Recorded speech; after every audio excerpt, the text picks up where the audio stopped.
And so like he allowed me space to direct episodes, to give feedback on writing. Like we developed a relationship over time, and it was kind of a no-brainer when it came to launching Heavy on the Feelings. I'm like, Barry, I want you to come, like, can you come be one of my cameramen? Like, can you come support me in this way?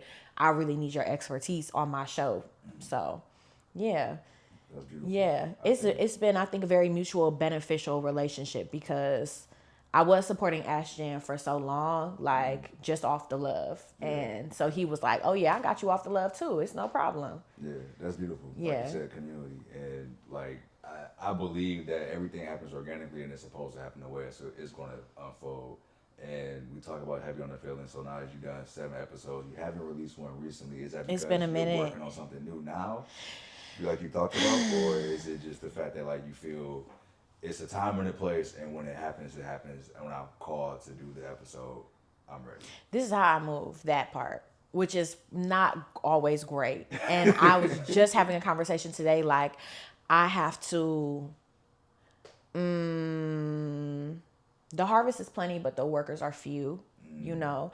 And I have to be in a place of like really showing up to do the work every day. And I feel like the last year, 2 years have been about building capacity. I think I was going through a lot. My grandmother passed away a couple years ago, and that like triggered a lot for me. It brought up a lot for me. Sorry to hear that about that. Thank you. I'm grandma's baby.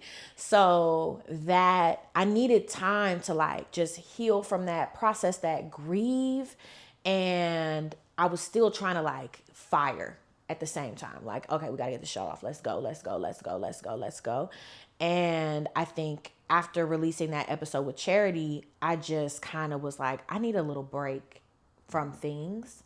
And also, I need to get this money. Heavy on the Feelings is not creating no money for me. Like I know what it can do, and I have this idea, but like I gotta get to the bag. I gotta feed myself. I got an apartment. I gotta figure out how to pay for. I want to get a car. My car was stolen. Like I need to figure this shit the fuck in front of my house, stolen right People out trash as fuck. in front of my Y'all some dirty home. niggas, bro. But we back up. We got new wheels. So, like I was just, I had to be prioritize the things that were making me money. Hey, Me First is a product based business. If I push it, it's gonna make money. It's a good product, you know. Also production. I get paid for that. I get paid to hold a camera. I get paid to come on set. I get paid to either a PA or produce for like from the level of PA to all the way to produce. Like I'm getting paid for my talents there. So like I have to prioritize that. Even though I'm using all those skills to like build my own shit, sometimes you got to prioritize the money. So to survive. So I think that's why Heavy on the Feelings really paused. Like I need to pivot. I need to think about what I have capacity for emotionally, mentally, physically. And when I'm honest about what I have capacity for, I need to prioritize getting to the bag more. Because if I'm a full-time entrepreneur, we need to be making some No, money. true. Like, and that's the biggest thing. I think that like, it's times where like, for this an example, everything comes out of pocket. There's nothing that's giving me money except for my job, Yeah. and then I happen to do this. I would love to do this every single day, every week. Yeah. But it's unreasonable because me and Derek both live in different cities, and on top of that, it costs money to do a lot of this stuff. Yes. And you understand that, and knowing that, I think that you speak about. Obviously, it's a play on it with Heavy on the Feelings, but more so mental health. When I was looking and watching more of the episode with Charity, you guys spoke a lot about mental health and how important it was to you. And you spoke about when you lost your grandma. So I think that's probably what triggered a lot of things, but also how has that been important? Like, do you still go to therapy every day or every week or every few weeks? What does that look like, and how important is it to you now that you're, are you in a better headspace to do a lot more of your projects? Yeah, I think I am in a better headspace. I think also I decided like when you're a full-time entrepreneur, you got to make sacrifices. And one of the sacrifices I decided I needed to make to grow my business more was I needed to go get a 9 to 5. So like I'm currently a brand manager at a nonprofit. And which again, I'm self-taught literally from like learning all my skills, having all these transferable skills. Now I'm making this amazing salary with insurance. And I can be like, oh my gosh, Heavy on the Feelings, Hate Me First. Ben Theory, which is my production house. I feel like I'm missing something else. Like I want to launch a cookbook. I want to do all these other things. I don't have to use Hey Me First and my production money solely to fund the dream, pay for the dream, pay for my life. You know what I'm saying? Like it's really hard to be building something and living off of it at the same time because you Yeah. need to be reinvesting in it. So I made a sacrifice to like go get a job so that I can have more money. My base bills plus more are covered. So now I can reinvest into my business. All my money that's coming through Hand Me First and production can go right back into to it now. I don't have to like put it towards different things. So mentally that's freed up a lot for me because I'm not like I don't have the same worry or fear that like I need to have a certain amount of money to do things.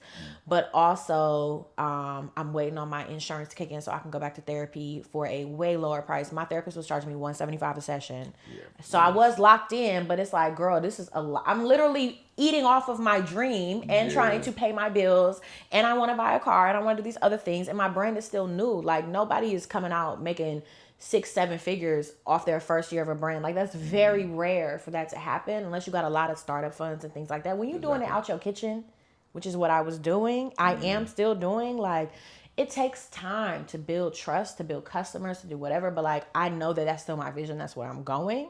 Exactly. I just needed a little help to figure that out. And like being a solution oriented person, I'm like, let me go get a job. So therapy has helped me discover that, like realize like what are the sacrifices I'm willing to make and how can I think about these other things as like a means of a sacrifice, and also not to give up on the dream. Like just because I'm making this pivot doesn't mean I've given up on the dream. I've just found a new way to like support it, fund it, and support myself in different ways so I can really pour back into that. Yeah, and being an entrepreneur is always hard because you said like that even in the first year or first 4 or 5 years, like they say, it takes 4 years to be overnight success, quote unquote.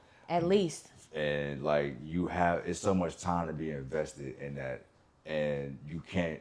There's not enough time in the day for everything you want to do.